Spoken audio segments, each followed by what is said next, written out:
how these electronic voting systems have been vulnerable to hackers for a very long time, and vulnerable to exploitation to manipulate the results of the votes being cast, which further drives forward your mandate to bring about paper ballots across the country so that voters can have faith in the integrity of our elections. Sir, first, we are, I would say, more than friends. We've all become family, and I think that what you have assembled in your vision is a turning point and an inflection point in American history. And so just being a part of that is the greatest honor. So thank you for that. And again, just the relationships here and the honor and respect we have for each other is a reflection of you and your leadership. So I just wanted to say that first. The second thing, the Alien Registration Act has been in place long enough now that those individuals that are here illegally, if they haven't registered, then they can be charged criminally, and they can face fines up to $1,000 a day, and face deportation if they don't go home, and they'll never get the chance to come back to America. So MAGA cannot make up its mind whether Donald Trump crashing the stock market in the American economy is a good thing or a bad thing. Every other day they'll tell you that either it doesn't matter and we're bringing jobs back to the United States, which isn't true, or that the stock market is booming and it's all because of Donald Trump, and then it crashes. But at this point, I think it's pretty clear how Donald Trump feels. He cares what the markets are doing. It's the reason he caved on tariffs. This wasn't the art of the deal in any way, shape, or form. This is just someone who is panicking. And that was made incredibly clear when he was asked about the market crash that happened this morning after his quote-unquote historic day, which it wasn't. And he visibly crumbled. We are going to get into it all, but before we do, if I could quickly ask you to leave a like on this video, and if you haven't already, and you enjoy our channel, to hit that subscribe button. It goes a long way, and it really does mean a lot to me now. Donald Trump talked about a lot in this cabinet meeting. Of course, you'd probably want to talk about the economy, but it didn't start there. It started with this. That's something you said, we're taking back the canal. China's had too much influence. Obama and others let them creep in. We, along with Panama, are pushing them out, sir. And so we had a very successful trip there. President Molino sends his regards, very complimentary of the U.S. as he's a great ally, and I think they want the communist Chinese out. And with our troops there partnering with their forces, we've got a chance to push them all the way out, sir. We've moved a lot of troops to Panama and filled up some areas that we used to have, and we didn't have any longer, but we have them now. And I think it's in very good control, right? Yes, sir. I'm sure everyone watching their retirement savings vanish, especially those who cashed out their 401ks and got hit with 20 to 30% penalties, feels just fantastic knowing that Donald Trump is focused on the Panama Canal. Yes. In the middle of economic chaos and personal financial ruin for so many Americans, this administration is prioritizing the Panama Canal. The so-called No More Wars president is now sending troops there. It's absurd. It's not about policy anymore. It's about owning the libs, even if it means tanking your retirement in the process. The truth is, they don't have a real agenda. And Trump, he can't even clearly explain what his administration is doing. Just listen to him. Anything else, and we're letting people build their own power plants, and these are a lot of them being built with the AI and beyond the AI chips, and we're letting them build their own power, and never been done before, and we're going to get it done quickly and approved quickly as part of a plant. They'll have a sort of be their own power company. And it's very exciting. They couldn't believe it when I told them that. I said, we're going to get you the approvals very fast as part of your regular plant. You're going to build electric producing plants, and it's very exciting. And they're able to do it very quickly and very well. And you made it possible. Thank you. You have a lot of applications. He just keeps repeating the same phrase again and again. This is a person who is just not cognitively there. And this has been the case with tariffs. Of course, Donald Trump is so wishy-washy. He's back and forth. He's senile.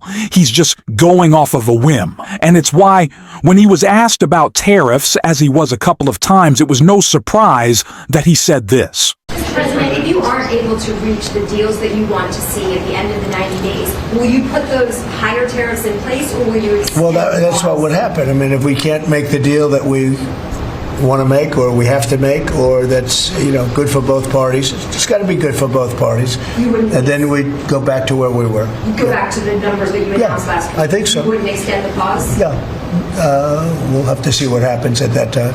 So what's actually going to happen? Will the tariffs go up? Will they not? Are there going to be exemptions? Even he doesn't seem to know. There's no coherent message, no consistent thought process, no guiding principle or clear objective behind any of this. It's just chaos. No one understands the plan if there even is one. All anyone knows for sure is that they've backed themselves into a corner. And Donald Trump, he basically just admitted it right here. We think we're in very good shape. We think we're doing very well. Again, there'll be a transition cost and transition problems, but in the end, it's going to be a beautiful thing. We're doing again what we should have done many years ago. We let it get out of control, and we allowed some countries to get very big and very rich at our expense, and can't let that happen. It's not a sustainable formula. So I want. Yes, there is. Obviously going to be a lot of pain. That is no surprise, and we saw some of that pain this morning. But when Donald Trump was asked about that pain, what do you think his response was? Well, thank you very much. You're really doing a great job. We appreciate it. Any question? Mr. President, can you give us a reaction to today's stock market drop and also give us a sense of the next steps with China? Well, I haven't seen it because I've been here for 2.5 hours, so I'll be seeing it. I think Scott went out. Scott, you want to have a statement on that? Yes, the classic, I haven't seen it, but he has. And just look at how sad he is when asked about it.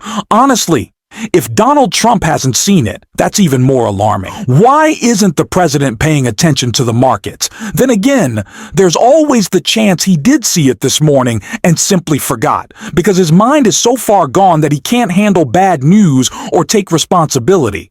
We're being led by a senile narcissist, and it's hurting all of us. His brain seems to be deteriorating by the day, not that it was ever all that sharp, and that's our reality now. He has no clear stance on any issue, no direction, no strategy. And one of the most terrifying examples of that can be seen right here. So they can lay on it as well. And we're going to work with people so that if they go out in a nice way, go back to their country, we're going to work with them right from the beginning on trying to get them back in legally. Is that right? A chance to come back. So it gives you real incentive. Otherwise, they never come back. They'll never be allowed once a certain period of time goes by, which is probably going to be 60 days. We're also going to work with farmers that if they have strong recommendations for their farms for certain people, we're going to let them stay in for a while and work with the farmers and then come back and go through a legal process. But we have to take care of our farmers and hotels and various places where they need the people. And we're going to be working with you very carefully on that. So a farmer will come in with a letter concerning certain people saying they're great, they're working hard.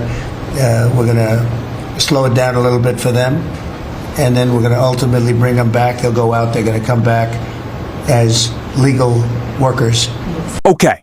So we are both deporting lawful permanent residents, potentially U.S. citizens. There's no due process, but also the immigration plan is going to have us identify immigrants and then ask farmers how they're performing on the job. What does any of this mean? So what it comes down to at this point is just that Donald Trump gets to decide who can stay and who must go. That's it. That is what's being said here, is that it is just the complete authority of Donald Trump. That's what they want. That is terrifying, and it doesn't make any sense. What do you mean? You're going to go interview people about their performance. How is that the gauge of how we are doing this? And it is really scary. If you put it in perspective of some of the reporting that Rachel Maddow did last night on how Donald Trump is literally hunting people down to the IRS. And again, I'm no expert, but I feel like I can measure the size of the splash that's being made by this particular cannonball at the IRS by the news of who is leaving the agency all of a sudden and without warning because of something going wrong there. This news started to come in last night, just as we were getting off the air, when we got news that the acting head of the IRS was gone. She had resigned over a Trump administration plan for the IRS to give sensitive tax data to immigration authorities, so the Trump administration can use it to target immigrants. This woman had been acting commissioner for less than 6 weeks. She had been appointed after Trump's previous acting head of the IRS also abruptly resigned in another controversy. That alone is a bad sign. But apparently she was not the only senior person at the IRS who left because of this standoff. The New York Times then reported that the IRS's chief financial officer, the IRS's chief of staff, the IRS's chief risk officer, all have also resigned in recent days. Same with the IRS's chief privacy officer. The top lawyer at the IRS was also reportedly demoted recently, as this plan to use tax data to target immigrants was starting to come together. Now, that's a lot of people to have to fire your way through, right? Whatever the reason for all these high-level resignations, whether it's to stop this plan for using tax data to go after immigrants, I don't know. I feel like I need to understand why that is so dangerous and why so many people, including people elevated during the Trump administration, might feel like that was the hill they needed to die on. That was the reason they needed to leave the agency. So I have questions about that. The other thing going on, happy April, happy tax season, is that they appeared to just be also kind of wrecking the IRS wholesale in the same way they've been taking apart the Social Security Administration. And I understand the implications of that for Social Security, right? It means disabled people and old people are not going to get the checks they need that pay their rent and pay for their food and pay for their medicine. And in some cases, that's the only income they have. That's why the dismantling and the wrecking of the Social Security Administration is such a five-alarm moral fire for everybody, a five-alarm moral fire for everybody in this country who has a drop of empathy or understanding as to our obligations as citizens to people who have paid into Social Security and deserve those benefits and deserve not to be messed with. I get it at the Social Security Administration. At the IRS, we are seeing a similar kind of wrecking ball start to level that administration. I mean, the Trump administration is cutting a quarter of the people who work there. That has implications, among other things, in terms of how much tax revenue is expected to be brought in by the IRS. If tax revenue nationwide drops by 10% because of the way they are wrecking the IRS, what does that do to the country? This happens alongside the Justice Department, talking about now about effectively closing the whole tax enforcement division at the Justice Department, which is the part of the Justice Department that prosecutes tax crimes. So we're wrecking the IRS. We're doing something so controversial at IRS that it has caused the mass exodus of all of the top executives at the agency, including some of whom came on board or got their current jobs during Trump. And we're going to stop prosecuting tax crimes. I should mention tax day is less than a week away, right? What happens to our country if the Trump administration breaks the IRS? If we don't have an effective and functioning system for collecting taxes or just for enforcing the rules and tax laws, what happens to our country then? What's the end game there? Why would you do this? This is terrifying. It's terrifying. And it is hard to come up with new words to describe the situation, but it is always important to remember that we come back to the end goal that we have talked about for so long. And that's about the consolidation of power. That is what they are after, is the consolidation of power. Donald Trump wants the final say on all decisions to ultimately be made by Donald Trump. And that is a scary thought, and one that we have to push back against and call out on this show every single day. And if you want to support that, as always, you can hit that subscribe button, leave a like on this video, and if you stuck around to the end, you can drop a blue heart in the comments. And until next time, I will see you soon.